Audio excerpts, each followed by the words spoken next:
네, 안녕하십니까. 네, 메가소방의 김태호입니다.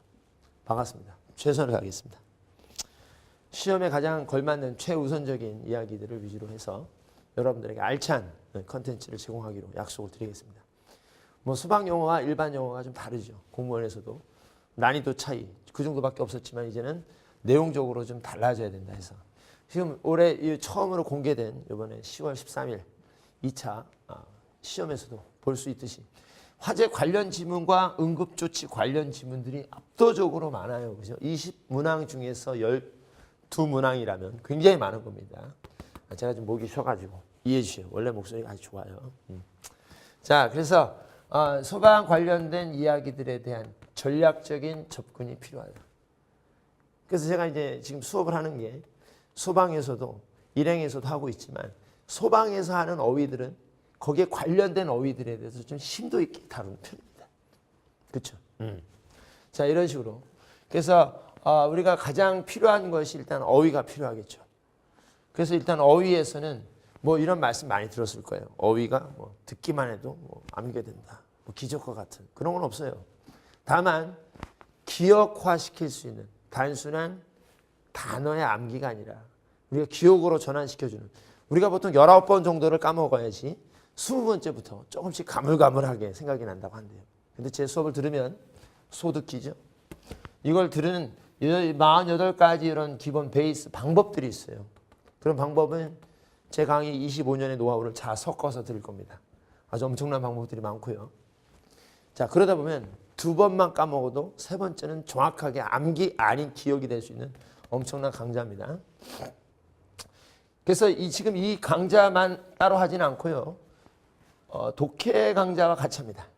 다시 말하면 독해 강좌는 우리가 이제 보통 이제 뭐 독해는 문장 해석이라는 구문 독해가 있고, 그다음 단락 독해가 있고, 뭐 다 중요합니다. 근데 가장 중요한 건 뭐냐면 이 독해에서 가장 중요한 게 뭐라고 생각하십니까? 외국어잖아요. 왜 이런 식으로 문장을 썼는지라는 거예요.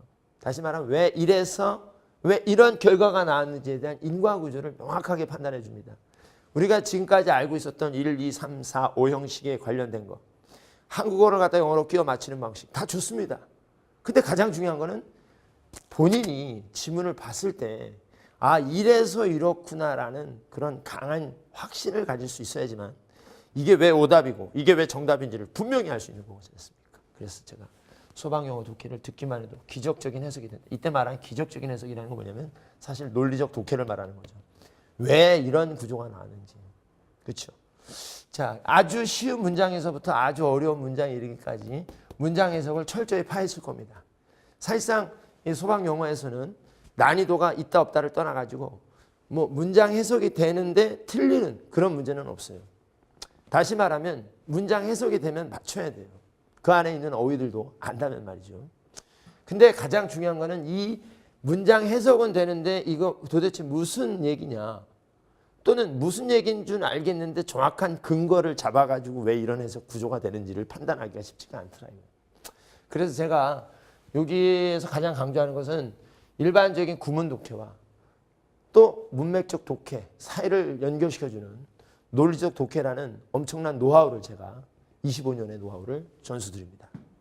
단연간 잡지 분석을 한 사람으로서 가장 어려운 잡지인 한국에서도 이코노미스트라는 잡지를 분석하면서 해설서를 만들고 했던 사람이기 때문에 여러분들한테 지문이 난해하건 지문이 쉽건 간에 어찌됐든 쉬운 지문도 공부를 오랜만에 하시는 분들한테 어려울 수 있단 말이에요. 그 어려운 이유가 있어요. 그것만 잡으면 그 이상의 몇 배 어려운 지문도 쉽게 해석할 수 있습니다.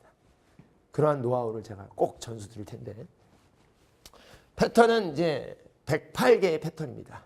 문장 해석의 패턴 108개. 이건 48가지 방법을 말씀드리는 거고. 그 다음에 이제 문법 기출이 아니라 여러분 기억으로 만드는, 문법도 어떻게 보면 기억이 필요합니다.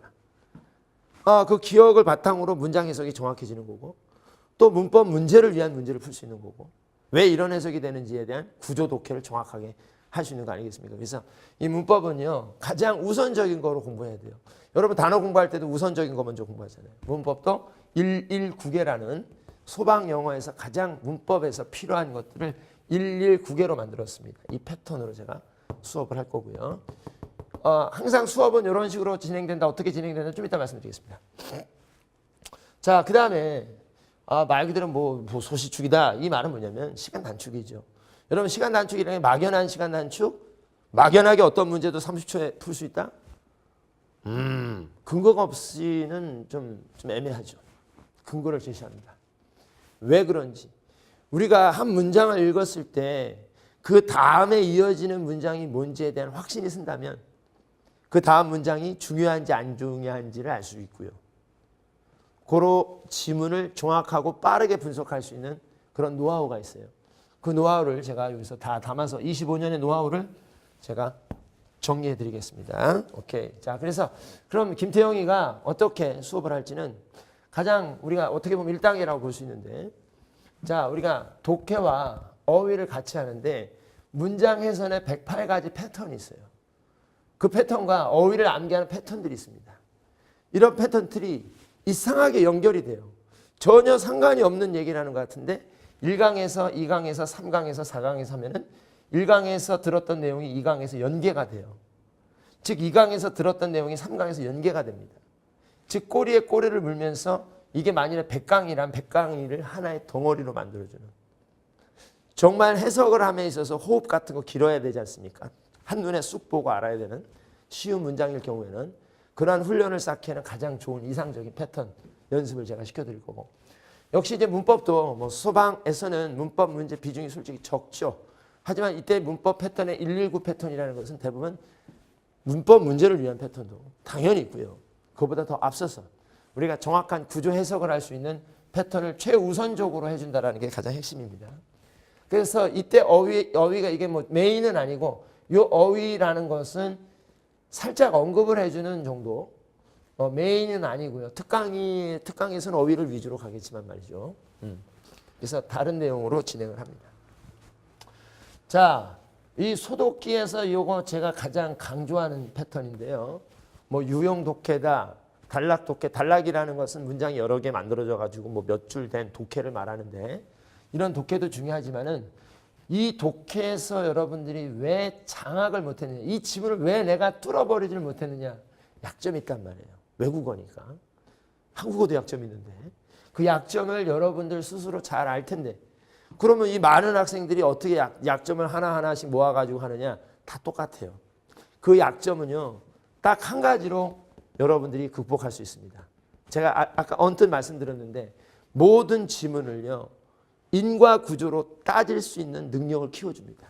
그럼 약점이 발생할 수가 없어요. 물론 특이하게 어떤 구조, 구문 독해에서 필요한 여러 가지 문법적 상황, 이런 것들을 여기서도 말씀드리겠지만 여기서도 많이 말씀드리기 때문에 다시 말하면 약점 구문에 대한 패턴을 정확하게 잡을 수가 있다는 거 확신하고요. 자, 이제부터 이제 본격적인 여러분들의 메인 강좌가 나오는 거죠. 전 영역 기출문제 문풀부터 시작을 합니다. 게다가 또 예상 문제도 시작이 되고요. 전 영역을. 자, 그 다음에 또 제가 강조하는 동형 모의고사. 동형 모의고사 뭐 20회 풀었다는 둥, 100회 풀었다는 게 중요하지 않아요. 가장 중요한 건 약점을 체크할 수 있는 아주 엄청난 무기가 있다는 겁니다. 그 무기라는 것이 여러분들 안에 다 있어요. 정말 다 있어요. 근데 그걸 끄집어내지 못해요. 교육이라는 게 뭡니까? 에듀케이션이라고 하잖아요. EDUCE, EDUCE,가 잠재 능력을 끌어주는 거예요. 제가 강의를 통해서 여러분들이 해줄 수 있는 모든 게 여기 다, 물론 여기서 가장 중요하겠지만 솔직히 가장 중요하죠. 다 중요합니다. 어느 것 하나 빠질 것 없습니다. 근데 솔직히 마지막에 여러분들이 자, 이런 영역에 대한 모의고사를 풀면서 체감 난이도에서 여러분들이 극복할 수 있는 그런 에너지를 제가 만들어 드릴 거예요. 자, 그래서 데일리 영어 특강이라는 것은 이건 뭐냐면 이제 하프 성격의 모의고사인데 미니 테스트를 매일매일 진행한다라는 거죠. 짧게. 그래서 빨주, 노초, 빠남부, 이것이 일단 기본 패턴이 되겠습니다. 자, 우리가 법 과목도 공부하시지 않습니까? 자, 법이라는 것은 어떻게 보면 단권화가 필요하잖아요. 어떠한 과목을 예를 들어 민법을 공부한다고 합시다. 그럼 기본서가 있지 않습니까? 5권이라든지 몇 권. 그럼 그 기본서에 모든 내용을 집어넣는 게 필요하죠. 똑같은 교재, 새로운 교재가 필요 없잖아요. 자기가 그 피땀, 흘려서 만든 그 텍스트가 자기 거잖아요. 시험 직전에 그걸 다 읽을 수 있어야지 여러분들이 시험장에서 활용할 수가 있잖아요. 다시 말하면 문제를 보면 이론이 떠오르고 이론을 보면 문제가 떠오르 있어야지만 문제를 해결할 수 있잖아요. 그 해결 능력 키워드리겠습니다. 하지만 영어에서는요. 법 과목에선 단공 하나가 필요하고 그 책이 필요합니다. 그거 아니면 절대로 보면 안 돼요. 그것만 봐야 돼요. 맞아요. 그거 맞아요. 근데 영어는 그렇지가 않아요. 문법과 어휘는 여러분들이 보시는 책으로 보셔도 됩니다. 하지만 독해 그리고 여러 가지 어휘 이야기들 이런 것들을 여러분들 기본서에다가 담으십시오. 여러분들이 보는 어휘 책들 좋은 책들이 많지 않습니까? 거기에다가 제가 수업하는 내용들을 기입을 하십시오. 남들보다 엄청난 잠재 능력 폭발할 수 있는 에너지가 될 수 있음을 확신합니다. 제 별명이 뭐 외노라고 합니다. 그 이유는 외국인 노동자가 아니에요. 뭐 아이들이 그럽니다. I'm your 에너지 해서 뭐 I'm your 에너지 이런 얘기해요. 전 여러분들에게 에너지를 드릴 자신 있어요. 그렇죠. 그것이 어떤 것이든지 간에 여러분들의 합격에 충분한 도움이 될 수 있다고 확신합니다. 여러분 만나서 반가웠고요. 굉장히 이렇게 자리에서 이렇게 소개 영상 이렇게 찍을 수 있다는 게 너무 기쁘고 행복하고 영광스럽고 정말 감사합니다. 여러분 꼭 합격하시기를 제가 기원하고 또 최선을 다해서 여러분의 에너지를 만들어 드리도록 하겠습니다. 이상 김태형이었습니다. 반갑습니다. 반갑습니다.